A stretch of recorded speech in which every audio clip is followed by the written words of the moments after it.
The National Archives is the official archive of the UK Government and England and Wales. We are home to the nation's stories and are the guardians of some of the world's most iconic historical documents, from Doomsday to Downing Street tweets. We believe that archives are for everyone because they are about everyone, past, present and future.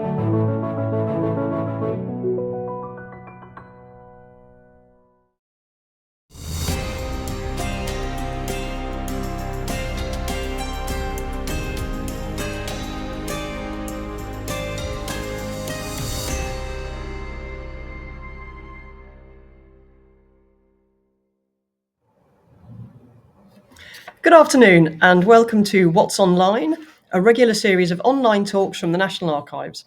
My name is Jessica Nelson and I'm the Head of Collections Expertise and Engagement here at the National Archives, and I'll be facilitating today's talk. This is the second in our Finding Ireland series, run in partnership with the Virtual Record Treasury of Ireland, an international digital humanities project that aims to reconstruct the lost state collection of Ireland following the destruction of the Public Record Office of Ireland in 1922. Before we get started, a few quick bits of housekeeping. The event will last about an hour, so we'll finish at 3 o'clock British time. If you have any technical queries, please email our team at whatson@nationalarchives.gov.uk and they will try and help you out. You can make use of live captioning throughout the talk. This can be enabled by clicking on the CC button at the bottom of your screen.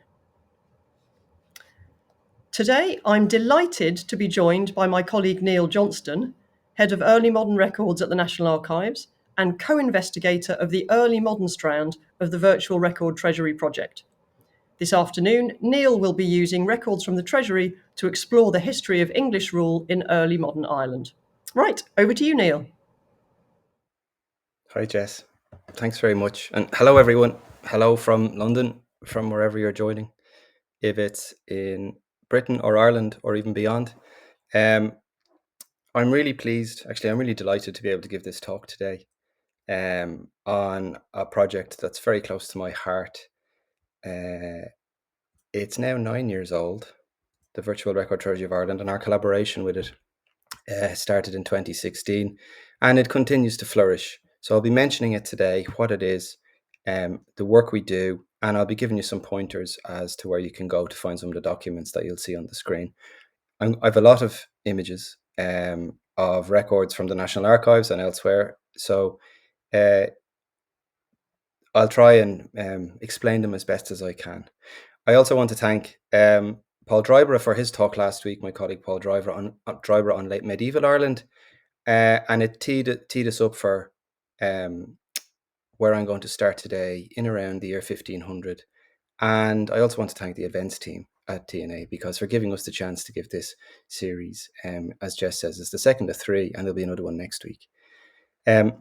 So what you can see on the screen here, let me just turn on my pointer.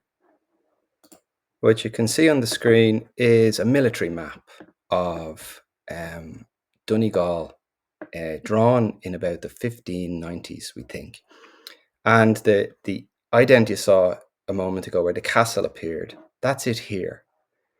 And what you can see is they are the British forces, the English forces in Ireland at the time were surveying. And an awful lot of what we have on the screen today will be documents that were used in conquest, the eventual conquest of Ireland. And that's what much of the talk is about. But Ireland in 1798 is very, very different to what it was in 1485. So I'm going to try and take you back to that point and bring you forward over the next 40 minutes or so, 300 years. So we have a lot to pack in, but hopefully it will all stand up. Now this is Ireland in around 1500, but it's not Ireland as we recognise it today, in that it's not divided into the 32 counties. Instead, what you can see is the English Pale here. So this is the area of definitive English control in Ireland around 1500, made up of Dublin, Louth, Meath and Kildare, and stretching down into what is now County Wicklow. But this area was definitively English in Ireland as such. So what I mean by that is English was spoken. The common law was the legal system used. The English common law was the legal system used. English style dress was to be worn. It was a mini colony on the eastern side of the country. And around it was a hinterland that traded in and out of Dublin, dealt with Dublin. And beyond that, then we have Gaelic Ireland, with some areas of little kingdoms in many ways, lordships that engaged with the crown in various different ways. The most notable of these were the earldom here, the Earls of Kildare, the Fitzgeralds, the Earls of Ormond, the Butlers of Ormond, and these are the descendants of the families that Paul was talking about last week, who came to Ireland in the 12th and 13th centuries and established themselves and stayed. So they are living and conducting themselves as oftentimes as Englishmen in Ireland or the English of Ireland, but others have drifted away from the English way of life from around this time. And these lesser lords who are spread across the country, they will operate, they might pay fealty to the crown at certain times, but they operate beyond it and in a traditional Gaelic way of life. So the country it's complicated, as you can see. The main areas we'll be talking about throughout the talk are up here in Ulster, that's Tyrone, the O'Neills of Tyrone and the O'Neills of Clandeboy. We'll be talking about the O'Donnells up in Tyrconnell and Donegal as it is today. We'll be talking about the McCarthy Moors and the Earls of Desmond down this part of the country in Munster. And then in around Tipperary and Carlow, we'll be talking about the Earls of Ormond. So it's a complicated patchwork of major and minor lordships spread across the country, who are all in various ways engaging with the crown. The most powerful of these lords is here. It's the Earls of Kildare. And at this time, around in the 1490s, 1500, Garrett Fitzgerald, or the Great Earl, and he is the effective ruler of Ireland as the appointed Lord Deputy for most of the period at this time. And he's forging alliances with both English and Gaelic Irish families. But beyond the pale, Gaelic culture and Brehon law, the traditional system of law as it was known, still dominated. And these territories were ruled by a hierarchy of kings and chieftains, with powerful dynasties, as I mentioned, like the O'Neills and the O'Donnells up in Ulster.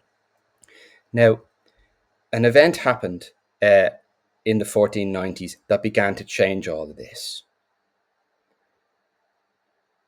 But until that point, what you can see on the screen is very much the English view of Ireland at this time. This is how Ireland was traditionally seen. We can see a Gaelic lord here at a feast. There's a bard reciting poetry, probably celebrating his patron, his master, the Lord. There's a musician here playing the harp. There's animals being slaughtered for the feast. There's dogs. There's all sorts of things going on the right-hand side that I'm not going to dwell on. But this was a book published in England in the 1580s that is very representative of how Ireland was perceived at the time. But there is another way it was perceived. And this lovely map from the 1550s to 1560s shows Ireland from an English perspective. And it's very much reflecting English control at the time. It's on its side. So this is the east coast of Ireland and there's the west coast. What you can see, this is Dublin here, looking north into Ulster, down into Wicklow and across Munster. And they've listed the Earls of Kildare, the Earls of Thomond, the Earl of Clancarty, and the major ports in and out of Ireland. But there's vast areas where there's little or no detail. You can see it in Connacht here, and particularly up into Ulster. Lough Erne, this is Lough Erne here. It's much bigger than it actually is in real life, and Lough Neagh much smaller, and there's only a little patchwork almost around the coast listing the major families who lived there, the O'Boyles, the McSweeneys, the O'Neills here in Tyrone. So Ireland was not conquered by any means by the English in the 1550s, the 1560s. It was still an open territory in very many ways, populated, as I say, by native peoples, densely populated by native peoples. Now, that changed in the 1490s after a man called Perkin Warbeck arrives in Ireland. Now, Warbeck is a pretender to the English throne who claimed to be Richard, Duke of York, the younger of the two princes who disappeared in the Tower of London. Now, I don't want to get into any of that. That's quite messy historical argument still. But Warbeck's claim was supported by the Yorkist sympathisers in Ireland, on the continent and in Ireland, particularly Margaret of Burgundy, the sister of the real Richard, and other European monarchs who sought to undermine Henry VII, who had claimed the throne of England in 1485. Warbeck's first initial visit to Ireland in 1491 was a key step in his bid for the throne. But I need to give you some background to this. In Ireland, especially among the powerful Anglo-Irish lords who I mentioned, they had a history of supporting the House of York. This was demonstrated previously, as Paul mentioned last week, by their support of another pretender, Lambert Simnel, who was also crowned king in Ireland. Now, Garret Fitzgerald, the 8th Earl of Kildare, he had a strained relationship with the new king, Henry VII. And Fitzgerald and Warbeck were backed by Margaret of Burgundy, a fierce opponent of Henry VII, who was the primary architect of Warbeck's plot. So she's pulling strings from abroad. Now, Warbeck arrives in Cork in Munster in 1491, where he was immediately recognised by the city as the legitimate king of England, and they believed he was the Duke of York. And he then started to travel around Ireland seeking the support of the other earls, but they were more reticent in openly granting it to him. So with only a limited support, he leaves Ireland again for Europe to gather more powerful allies, including the King of France, Charles V, and the Holy Roman Emperor, Maximilian I. After a failed invasion of England, Warbeck returns to Ireland, and he and Desmond laid siege to Waterford, the city of Waterford, which had remained loyal to Henry VII. Now, the siege was unsuccessful, and he's once again forced to flee, this time to Scotland. But Warbeck's attempts to use Ireland as a base of operations highlighted a major weakness for King Henry VII. So he decides he needs to do something about this, and he sends a man called Sir Edward Poynings to Ireland. Now, Poynings is a hard-edged Londoner, a soldier and a very effective administrator who arrives in Ireland in 1494, primarily to secure the country against Yorkist threats against the Tudor rule in England and in Ireland. And he quickly summons a parliament that meets in Drogheda. And what you can see here on the screen is a list of the legislation it passes. It starts here in the 10th year of Henry VII.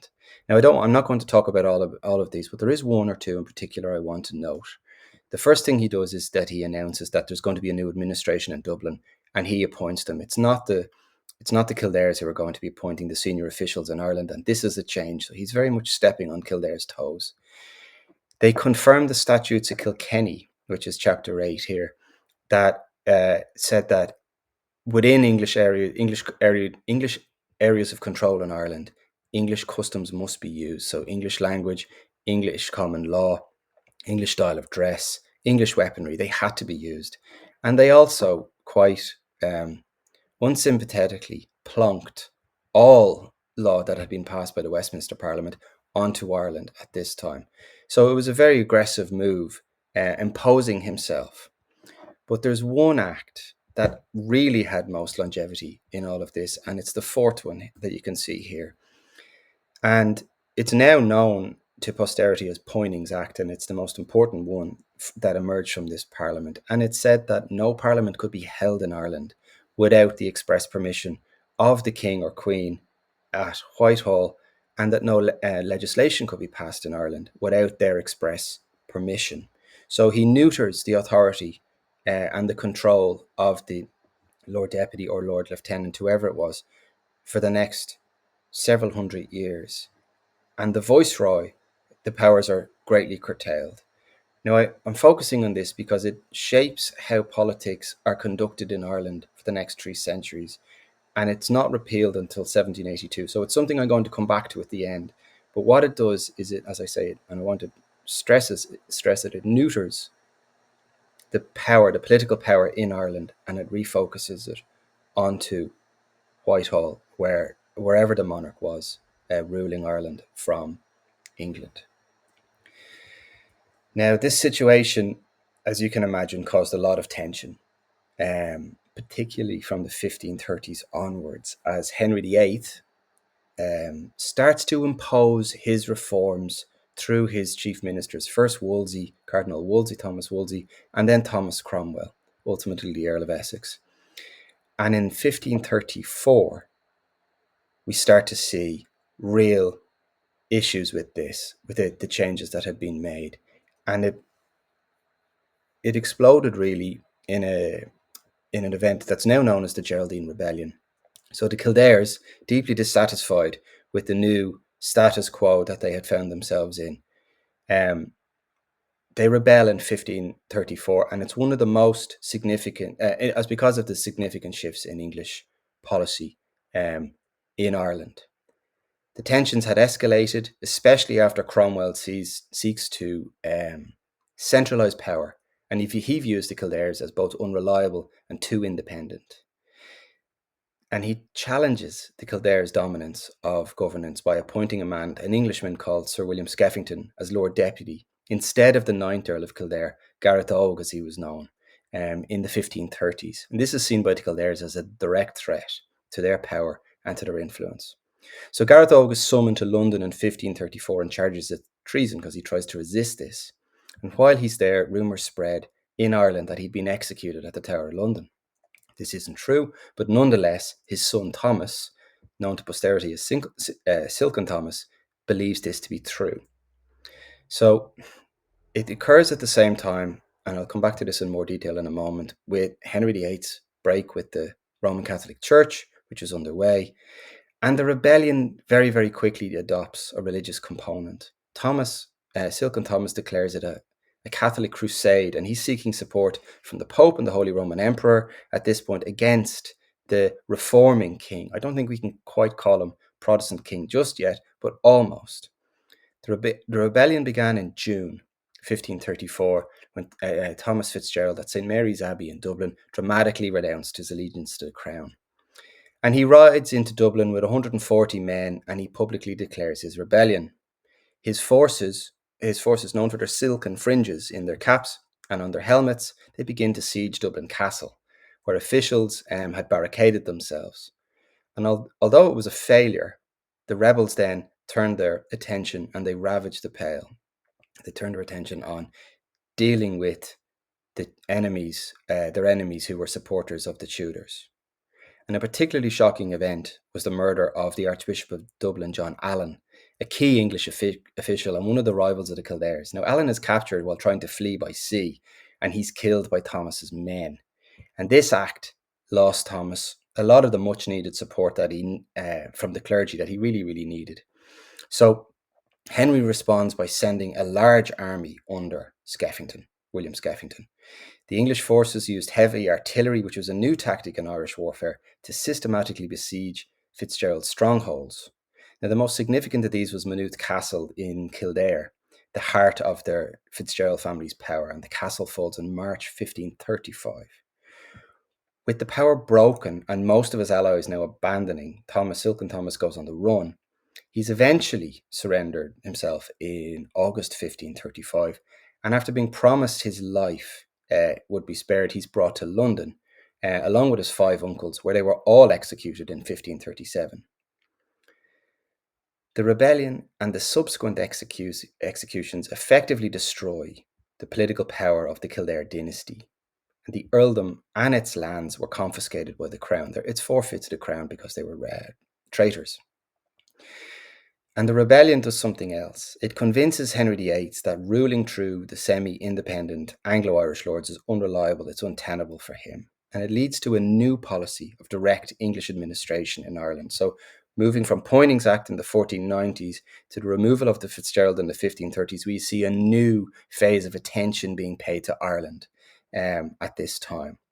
And the brutal suppression of the rebellion and the subsequent confiscation, they set a precedent really for the next 100 years or so of how the English seek to impose themselves across the country. It increases English efforts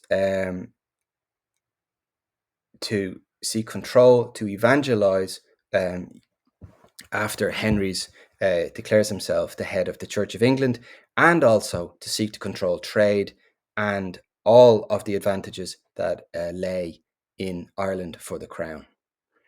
But one of the big turning points, again in the 1530s, it was a very important decade, lies in the Reformation. Now, this had been initiated on instruction from Thomas Cromwell, and it set in train a series of political and legal challenges that were aimed at bringing the Irish Church under royal control the same way that it happened in England. While the policies are similar in principle, their implementation and the results in Ireland were drastically different. So the Act of Supremacy, there it is there, the Act of Supremacy, which was passed in 1536 in Ireland, it was the cornerstone of the policy. The Irish Parliament mirrors its English counterpart, and it declares Henry VIII and his successors as the supreme heads of the Church in Ireland, severing the formal link with the papacy. This is political rather than theological, certainly, and it's designed to secure Henry's authority and the revenues within the Church. Following the Act of Supremacy, the Crown began the process, just like in England, of dissolving the religious houses, confiscating monasteries, abbeys, and friaries across the country. And it's a key part of the policy was to confiscate the vast wealth and the lands, and to control them, and then to dole them out as the Crown and its servants then saw fit.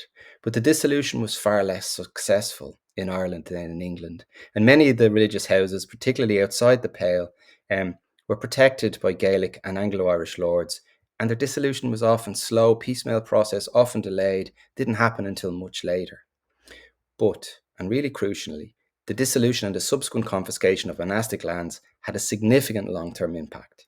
The land was often sold to or granted to servants of the Crown, some Anglo-Irish nobles, other a new strain of English settler into Ireland, who then had a vested interest in the continuation of the Reformation and in English rule. And the process of land transfer would continue and really intensify throughout the Tudor period. Henry did something else. Cromwell is dead in by 1542, but he does something else that Cromwell had very much inspired, and he declares himself the King of Ireland. Now, up until this point, he was the Lord of Ireland. Ireland had been notionally granted to the English crown in the 1150s, so that it could secure the church.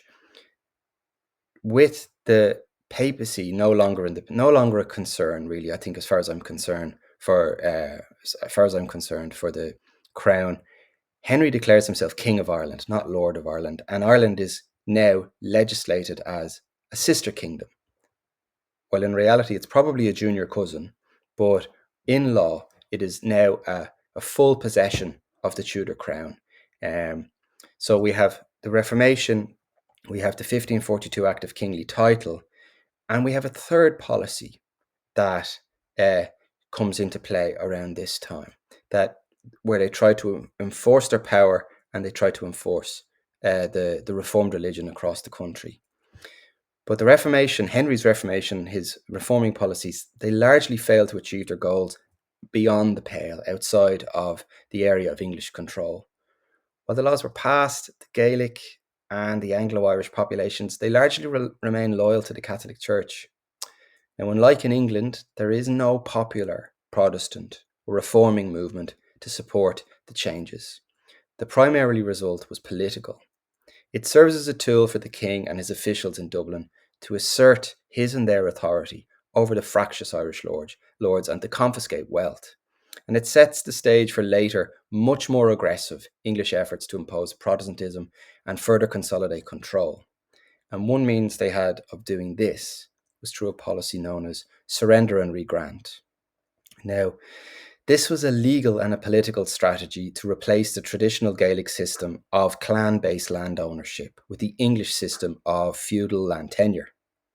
Under the policy, Gaelic chiefs and Anglo-Irish lords were encouraged to surrender their lands and titles to the crown, and in return, the king would regrant the same lands back to them under a royal charter, often with an English title like Earl or Baron. So we see the beginnings of a dynastic change, at least in name. And this is intended to secure their loyalty and formally extend, the Crown's authority beyond the Pale. And the policy's goal was to anglicise the Irish nobility without expensive military conquest, but its success was limited, as many of the lords, they continued to follow their traditional customs and laws despite the new arrangements. But the Tudor expansion into Ireland continued alongside the imposition of the reformed religion. Combined, they see a rise in confiscation of lands of Irish lords who refused to conform or refused to recognise the Crown's authority over their land or over their faith. And this brought in the soldiers. And we begin to see from the 1540s to 1550s the westward expansion of royal control out of the Pale and into its hinterlands and beyond. And it brings in a new policy called plantation. And if you're interested in all of this, a really significant piece of work emerged this year on the Virtual Record Treasury of Ireland, where the orders that were issued from Dublin for so many of these changes, these legal changes to happen, were known as the fiants. And they were housed in the Public Record Office of Ireland as it was in 1922, when it was blown up at the beginning of the Irish Civil War. But they had been published in volumes known as the Deputy Keeper's Reports, kind of like the annual report of the Public Record Office of Ireland. And the team at the Virtual Record Treasury of Ireland were able to turn these published books, through scanning them, they were able to turn it into computational data, and they're now available up on the Virtual Record Treasury. So if you're interested in a place or people or what was happening, how Tudor Ireland was being transformed on the ground, it is the fiants that you would find so much of this information through. And there's descriptions, not the actual documents, but the descriptions of over 8,000 documents now available. And it really is a remarkable resource. So if you're interested, by all means, look there. But as I mentioned, the new policy is plantation. Now, plantation is about controlling territories in a new way, imposing new structures on the ground in Ireland. It's a systematic effort to confiscate land from rebellious lords and to plant them, initially with loyal English and then later with Scottish settlers. And it has three core tenets: political control, economic exploitation, and cultural assimilation. The primary goal is to extend English law and royal authority beyond the Pale, as I keep saying, by confiscating the lands of disloyal chiefs and granting them to English undertakers, those who undertook to plant the land. The Tudors aimed to create a loyal Protestant buffer zone to try and prevent rebellions. But there was also economic exploitation. Plantations were a means to make Ireland profitable for the Crown and its subjects through taxation, through revenue. The land, often fertile and rich in resources, was resurveyed and redivided into estates, as you can see here on the screen, and the lord would have been granted 4,000 acres, or whoever with the undertaker would have been granted 4,000 acres, and then it was subdivided into various plots of different sizes depending on the seniority of the person who was to be granted it, and it was all to be based around a church and a central area in a town, which were rare in many cases in the countryside in Ireland. But also there was the need to culturally assimilate or to civilise the Gaelic Irish by replacing the traditional laws and customs with the English common law and English culture. Now, the settlers were expected to live separately, but bring language and dress and agricultural practices and religious practices into these areas to spread the Anglican faith and displace the native population, the Catholic population. As you can imagine, this wasn't very welcome. The English intrusion wasn't welcome. But it continued through the 1550s, through Mary's reign. And when Queen Elizabeth ascends to the throne in 1558, she reverses Mary's policies. So she again confirmed herself as the head of the church established by law in England and in Ireland. And she continues the policy of appointing English-born administrators to senior government posts, but also mid-ranking and lower posts, particularly in the army. And what we begin to see is an influx of lower gentry Englishmen arriving into Ireland, keen to secure favour keen to secure land and wealth at the expense of what they most definitely saw as an inferior race of people. And it causes a lot of stress and a lot of tension in the areas where they were pushing into. It is an event in 1570 that, again, acts as a dramatic shift. A papal bull was issued from Rome on the 25th of February 1570 by the Pope here, Pope Pius V, against Elizabeth. It was known as Regnans in Excelsis, and it had a really significant impact on English and Irish politics for the next 50 years anyway. The document, which means reigning on high, is a formal declaration, a papal bull, a bulla, because it has a seal attached. It's a formal declaration excommunicating Elizabeth from the Catholic Church. It declared her a heretic and a usurper, and it released all of her subjects from their oaths of allegiance to her, and it further threatened to excommunicate anyone who continued to obey her. Now, the papacy's intent was to encourage a Catholic rebellion against the Protestant Queen, but its effect was largely the opposite. In England anyway, the bull forced many Catholics to choose between their loyalty to the Queen, their temporal loyalty, and their loyalty to the faith, their spiritual loyalty to the Pope, and it leads to an increased government suspicion and persecution of Catholics in England. In Ireland, where the majority of the population remained Catholic, the bull was used by Irish rebels, most notably in the Desmond rebellions, and I'll talk about them in a moment, as a religious justification for the uprisings against the English crown. And it cements the connection in many English eyes between Catholicism and rebellion, further fueling conflicts and plantation. The Desmond rebellions were two separate conflicts led by the Fitzgerald dynasty, the Earls of Desmond, who were from modern-day County Limerick and County Kerry, and their allies in Ireland and abroad.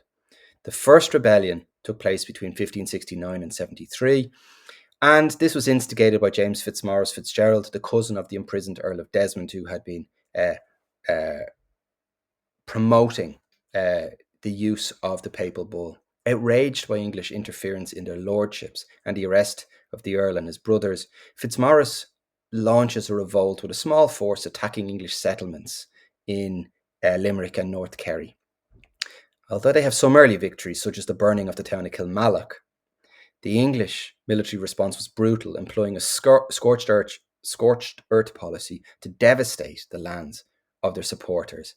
And by 1573, Fitzmaurice is forced to submit and tries to negotiate a pardon, and he flees Ireland. The second rebellion happened in 1579, when he returns to Ireland with papal support and a small force of Spanish and Italian troops, and he lands at Smerick Harbour in Kerry in 1573, and he's immediately declared a traitor. The English retaliate with a campaign of real devastation and what's become known as the massacre at Smerick, and where several hundred of the troops who had landed to support the rebellion were besieged by the English forces, and after surrendering, the garrison was summarily executed, and subsequently a scorched earth policy was used, leading to widespread famine in many areas and the collapse of the rebellion. But what it did, the failure of the Desmond rebellions, you can see them here, the Lord Deputy proceeding out of Dublin Castle to pursue the rebel forces. What it did is it starts a process of land confiscations. As rebels are defeated, their lands are forfeit to the crown. Now, this is the city of Limerick here, surveyed in 1580. And this document, I must admit, I find it quite remarkable. This is Munster. So that's Limerick. So it's flipped 90 degrees. Munster, Kinsale, Cork, Youghal, Dungarvan and Waterford. And an official in London is sitting, doodling in some ways, but he's listing the lands that are now attainted and forfeit to the crown and who they should be granted to. It's quite a remarkable document in colonial expansion, to my mind anyway. So there's great changes happening in the 1570s and the 1580s and the 1590s, and it's causing hardship, it's causing deep frustration, and it's causing rebellion. But also people are also trying to navigate through this. And I want to just briefly mention someone who will be known to many Irish people and others, Grace O'Malley, Gráinne Ní Mháille, Gráinne Mháil. She has numerous names. She was she was the leader of a small lordship in the west of Ireland in County Mayo, who was trying to navigate through the English expansion and maintain her own sovereignty, really. And she has audiences with the Queen. The Queen was fascinated by her, Elizabeth, and we can see here, these are the questions that we were put to her. So beyond all the dynastic stuff that the men were doing, there's lots of women, and the most famous of them is Grace O'Malley, trying to navigate her way through this. But at the same time, there is a rebellion happening in Ulster. A rebellion breaks out in 1594, and it is the most serious and most consequential rebellion of Tudor Ireland, of the Tudor kingdoms. The war was a direct result of the Crown's incursions into Ulster and the aggressive surrender and grant policies. It was a response to the religious tensions that had emerged, and it was led by a man called Hugh O'Neill, who becomes Earl of Tyrone in the 1590s. And he melds his own dynastic demands with a need to respond and reject English rule. But he is eventually defeated. Tyrone's rebellion is defeated. And the beautiful castle you saw at the start, this is up in Donegal. Tyrone is defeated after a horrific war. And it results in an event known as the Flight of the Earls, where the senior earls of Ulster depart Ireland in 1607. And what it does is it kind of opens up a tabula rasa for Ireland to become almost fully conquered by the English. And it's beautifully surveyed, as you can see here. This is the Barony of Clogher in Tyrone from about 1612, where they're trying to absolutely understand what's there, what riches can be exploited, and who can be moved around. And this is a sort of a poignant map of Ireland in about 1620, and you can see that where the English areas have moved into Ulster, into Munster, and into the Midlands that I had mentioned. Now, after the Flight of the Earls, there is a very uneasy peace in Ireland until 1641, when we then see war break out, unrelated to, but also part of the dynastic struggles that the Stuarts were having in Ireland, known as the 1641 Rebellion. It starts in Ulster again, and there was an effort to overthrow the English forces in Ireland, and it largely failed. But a war breaks out, and it is not really put down until 1649, when this man, Oliver Cromwell, enters Ireland at the head of his parliamentarian army. He first goes north. He enters Dublin on the 15th of August 1649, and this leads to the massacre at Drogheda, which has created Oliver Cromwell the absolute bogeyman in Ireland, before going south to Wexford and conquering this part of the country, and eventually departing Ireland in 1650 to defeat rebels in Scotland. And England at this point has taken control of Ireland, and it's become a commonwealth. This lasts until 1658, when Cromwell dies and his son Richard is unable to really control the various and competing supporters that Oliver had, and England breaks down into anarchy, and the king is recalled to power. Again, there's a very unsatisfactory settlement emerges in Ireland between the 1660s and the 1690s, and these documents are all starting to appear onto the VRTI now. I'm very proud of some of this work. The king's settlement from the 1660s largely fails to satisfy anyone, and it leads to a low level and an increasing level of religious tensions across Ireland for almost 3 decades, until the 1690s, and you can read them in the State Papers Ireland on the VRTI, until the 1690s, when James II has become king in 1685, and his changes, implemented by his Lord Lieutenant in Ireland, Richard Talbot Earl of Tyrconnell, are starting to dramatically reverse 150 years of plantation policy, of sectarian policy, of disallowing Catholics to hold office. And this sees war break out in Ireland as part of what in England is known as the Glorious Revolution, but in Ireland is known as the War of the Two Kings between 1688 and 1690, when the Williamite forces face off against the Jacobite forces in Ireland.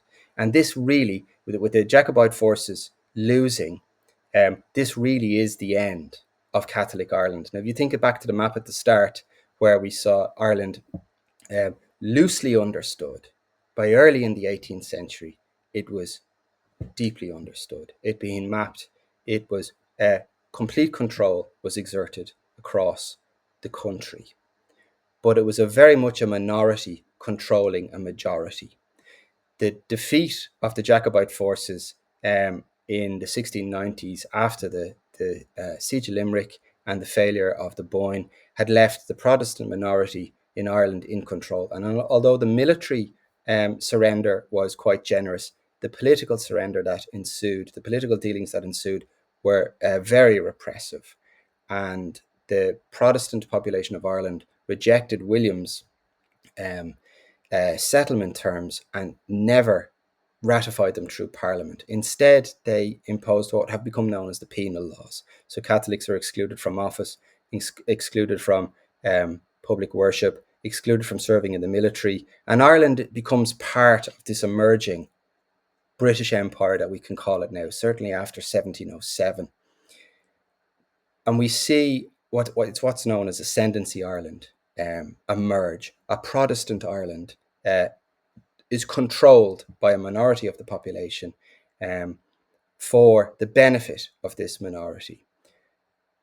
And in certain acts are passed, but Ireland is not treated equal to Scotland, and it's not treated equal to England. And this begins to cause great frustration, particularly an act passed in 1707, the Declaratory Act, which declares Westminster Parliament superior to the Irish. And this is the Irish Parliament that was built into the 18th century. Anybody, if you've been to Dublin, you'll know this building on College Green facing Trinity College, Dublin. And we can see over the next decades a deep frustration emerging within the Protestant population in Ireland and the Catholic population in Ireland, kind of a coalescing of frustrations with the government's with the Crown's policies issued from Westminster and from Whitehall. In the same way, we could see these frustrations emerging in the 13 colonies in what becomes the United States and the Americas. This tension between localized demand and externally imposed rule. And throughout the 1750s, 1760s, 1770s, we see this raising of tensions from within the Protestant population in Ireland, with how Ireland is governed, how it's restricted, how trade, in the same way the American colonies were deeply frustrated with trade legislation, with taxation, that they felt was very restrictive. And we begin to see a surge very much inspired by the Enlightenment ideas emerging from France of liberté, égalité, fraternity, of self-determination. This is filtering into Ireland, and concessions start to be made, probably culminating in 1782. I'm going to take you all the way back to the start with the repeal of Poynings Act. And Ireland is given a sort of legislative independence in 1782 to pursue its own policies, as the Crown needed Ireland on its side as it was fighting what is now at this point a losing war in the American colonies. So we've gone from a little area of control in Ireland to a large swathe of control, to a kind of a bitterness emerging throughout these years. And the debates that were held in the Irish House of Commons in the 1790s in particular are available to read again on the Virtual Treasury after brilliant work done by Joel Harmon and Tim Murtagh. And the deep frustrations from within Protestant and Catholic Ireland emerge onto the scene at this time. Now, I've run out of my time, really. I hope the narrative I was trying to present all makes sense. The foundation in Tudor Ireland, its consolidation in Stuart Ireland, and then the bitterness that emerged in 18th century Ireland. This trajectory moves forward into the 1790s when there is a rebellion. But before all that, and I'm going to leave that to Gillian O'Brien, who's going to talk next week on 19th century Ireland, but I'm going to leave you with one image here, which I think is probably sums up best for me the kingdoms interacting with each other. It was a primer it probably dates from 1573 when Elizabeth the Queen visited Cambridge University, and a document was put together for her with English, with Latin, and with Irish. And I'll just read the first one or two. The English one says, how do you? The Latin was commoda habes, and the Irish is conasatatu. And the response then being tome gama, I am well, bene sum, I am good. So this melding of cultures violently in many instances I think it's a beautiful illustration of the period from the 1480s, 1490s up until the 1780s. And I'm just going to leave that one there. This will go out to you in an email, I believe. But if anybody wants to read more, there's a whole series of books available on Ireland that you may wish to follow up on. Yeah, I'll stop sharing. Thank you, Neil. That was absolutely fascinating, and we've already had some comments in the Q&A just talking about what a wonderful talk that's been. So that was really great, and so lots of questions coming in. I'll try and get to sort of as many as possible. So first of all, there's just somebody asking, the documents that you showed in your wonderful presentation, are they all available on the Virtual Treasury website? Not yet. From 1660s onwards, they are, but we do have hopes and plans to be able to platform over the next couple of years. The really beautiful and remarkable. I lost several afternoons this week looking at lots of those maps from Tudor Ireland. They're all military maps. They were produced with the aim of dynastic control, but in their own right, they're beautiful documents. So they're not there yet. But we have big plans. So please watch this space. And following on from that, could you comment on the way in which the new VRTI project has sort of influenced your scholarship? If there's been any new discoveries or how it's helped you as a historian and what use you've been able to make of it? So it's really completely changed how I think as a historian, the work both on the VRTI and my job at the I'm a historian at the National Archives. And what we have had to do, and what I have had to do to try and make sense of it, because there's so much material to try and understand, is to think about, to create, first of all, what I think is an archival fiction. So if you can imagine all of the documents I had on the screen, or certainly everything that's at the National Archives or was in the Public Record Office in Dublin, are functional documents. They were performing something. They were made by an official to do something on behalf of someone, to issue royal justice, to pursue someone, to grant them office, whatever it is. They have a function. And they sit into a theoretical framework, a schema, that we can say, okay, this document was made by this official performing this function in this office. And on that sort of scale, it's completely changed how I think about collections. It's not just the content of the collection I think of it anymore. It's the function. It's what it can tell us. It's a lot of them were doing things that the people that they were happening to didn't want it to happen, but it makes them no less important for what they are. So it depends what way you read them. But what it's done is it's given me a perspective on Ireland that ordinarily you wouldn't get in your day-to-day research. So it's been very satisfactory and enjoyable. I think that answers the question. So thank you. A question that's come in about the Ulster plantation specifically, asking for your thoughts on why the Ulster plantation was more successful than some of the other plantations. It was both a public and a private initiative, in that what I mean by public is Crown lands were granted to people it trusted, but the Crown also allowed private organizations and entities to purchase land, to invest. And the most significant, or the most prominent one that's known, is the City of London invested in the county of Coleraine and created the City of Londonderry.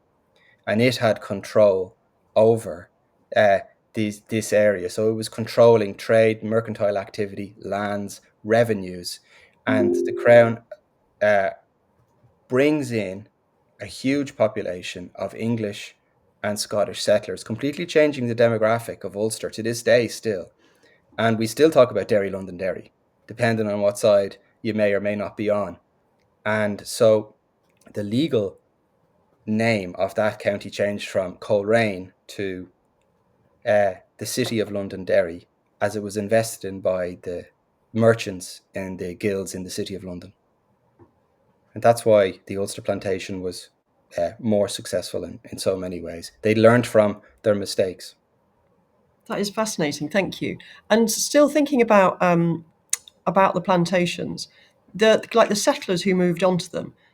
To what extent would they have known about the kind of the underlying project in terms of the influencing the culture of Ireland, or to what extent were they just there because they had to be? Is there any kind of evidence around what the settlers' views were? Yeah, very much so. Actually, the collection at the National Archives in London reflects the settlers' point of view mainly. So we've got very little from the Gaelic Irish side of things. So we know a lot of the time what they were thinking.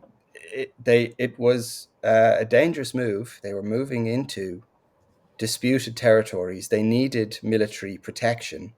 There's plantation theory, which says that the kind of the great man in the area will protect everybody, and it will be based around the town and it can be defended. But the reality was very, very different. And they were meant to have pushed out the Gaelic Irish, the Native Irish, but of course they needed them to till lands and to farm lands. So what you actually get is sort of a hybrid situation, which is, of course, what you would almost expect. So the theory was one thing and the practices was another. They knew what they were getting into. They were also going to be granted large swathes of land. A lot of the people who moved over were kind of second and third sons. So they weren't going to inherit in England or in Scotland. So they needed an outlet, or they went into the army, or they tried to become Anglican clergy in Ireland, but that was very, very small. So there's multiple aspects to it. Some of them were just on the make, and they made an awful lot of money. Yeah, the richest man in Ireland in the 17th century arrived early in the century. Richard Boyle is the Earl of Cork, and he after the Munster plantations, he just hoovered up land, was buying land from people who now wanted to leave. So the settler class was very, very different. A lot of them had very different motivations, even to each other. And just sort of staying on the theme of the plantations and the settlers, what effect did it have on the population in Ireland? Well, the population dropped because of war and famine, and then it slowly began to increase again. Not enough people moved over to make these plantations successful, but enough moved, and were able to generate enough personal wealth to actually start creating very large estates for themselves in many instances. So new families are introduced, and what you really get at the end of the Ulster plantation is where I would have talked about the English of the Pale, and then the Anglo-Irish, and then the Gaelic Irish. What you really get then is the Catholic Irish, who are both Old English and Gaelic Irish, and then New English, so a new settler class, who are very keen on not losing anything that they have secured in the late 16th and early 17th centuries. So it changed the population quite drastically. The ruling class, anyway. Yeah. Super, thank you. And then rewinding a bit, you mentioned the flight of the earls. Where did they fly to? Where did they go? The Catholic countries, they went to Spain first, trying to rustle up Spanish support. And the Earl of O'Neill, that all got a bit rushed because I spent too long on Tudor Ireland. But the Earl of Tyrone, Hugh O'Neill, he dies in Rome trying to secure papal support. He dies in 1611.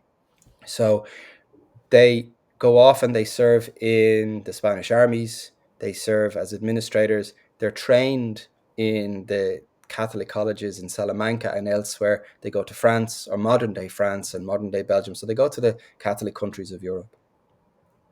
Super, thank you. Just looking at the questions which are coming in, thank you everybody for sending those in. This question goes a little bit beyond the remit of this talk, but it might be something that you can comment on. It's a really interesting question, asking about whether the plantations were a preparation for Virginia, so for colonial expansion in a different direction. Most definitely. And what you see is lots of the same people who were planting and securing lands in Ireland from the late 16th, early 17th century onwards, as the English are moving into and establishing the American colonies. It's the same families, it's the same investors, and it's something that is little understood. But Cromwell's, for instance, Oliver Cromwell's war in Ireland was financed by private investors who effectively mortgaged themselves against lands in Ireland, the spoils that were to be secured when a parliamentarian army goes in. So there was to squash the Catholic and Royalist rebels, this alliance. So what you actually see is the same people from the City of London and MPs from London and elsewhere in England who are investing in Ireland are also investing in the Americas, and then they're investing in the ships, they're investing in trade. So there's a book called Empire and Enterprise by David Brown, who has looked at this in great detail, and they are very much mirroring policies between Ireland. Ireland was a test ground for what they did in America. Fantastic, thank you. And then just thinking about the communications between England and Ireland, particularly earlier in the period that you talked about. Now, how much the people in Ireland would have really necessarily known what was going on? Would they have known that it was now a king instead of a lord of Ireland, for example? Do we have any evidence of that? There is some evidence. Matters like this were pronounced through proclamations. So proclamations would have been sent through the sheriffs, where there was English control, and the county sheriffs. As Ireland is being shired, as counties are created, this would have been announced, and notices literally would have been stuck up.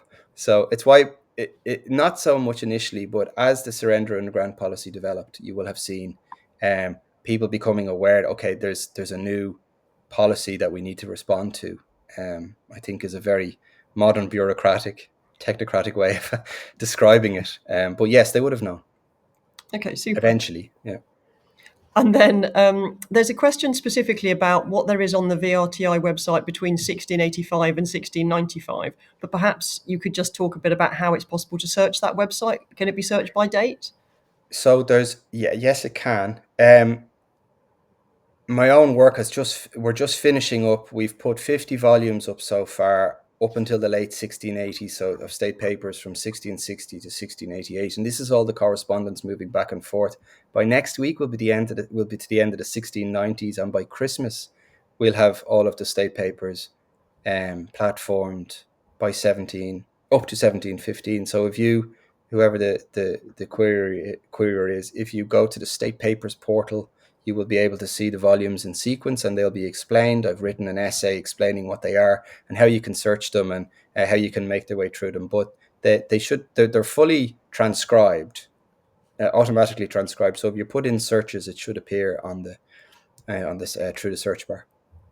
Brilliant, thank you. And I hope everyone will be going off to that portal and exploring all the fascinating stuff that you've been able to put up there, and really making this period of history really accessible to people all around the world. It's absolutely fantastic. So thank you again to Neil. Thank you to everyone for sending in your questions. I'm sure we weren't able to get to all of them, but thank you very much for submitting them, and we did our best.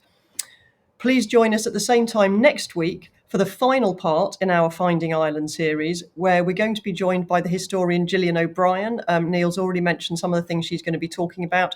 So she's going to be discussing Ireland's history in the 1800s. And I think my colleagues are going to be popping a link in the Q&A for that. So if you haven't spotted that in the Q&A, do have a look. We really hope to see you there. Thank you to the behind the scenes team here at the National Archives, and thank you to everyone at home for joining us. Good afternoon.